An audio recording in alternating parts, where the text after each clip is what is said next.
Hi guys, I'm Asif Ali and watching CGHOW video. Today I created this cool ring material in UE5.3 and we have some parameters which make it even cooler, and we have thickness. Okay, I'll just make it reset, and we have this styling, make it really cool.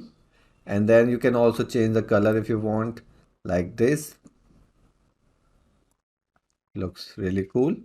So this is a very basic material. I'll put the file on Patreon and let's start this tutorial. So let's start this, and this is quite easy. So I'll create a material M ring, and then let me just make this background just this flat background, and we will use a planer, and I'll make this material, let's make this unlit.